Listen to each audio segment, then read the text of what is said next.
Hi friends, இன்றைக்கி நான் work பண்ண ஆரி ஒர்க்கு பார்க்குறீங்க.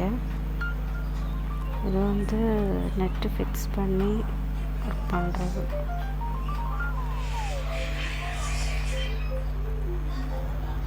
இது ஒர்க் எப்படி இருக்குன்னு கமெண்ட் பண்ணுங்கள்.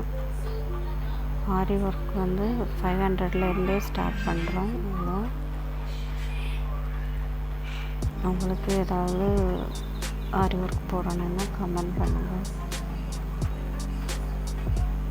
அப்புறமா அடுத்தடுத்து ஆரி ஒர்க் வீடியோ போடுறேன், சப்போர்ட் பண்ணுங்கள். இந்த ஆரி ஒர்க் உங்களுக்கு பிடிச்சிருந்ததுன்னா லைக் பண்ணுங்கள், அப்புறம் சப்ஸ்கிரைப் பண்ணி சப்போர்ட் பண்ணுங்கள். Thank you.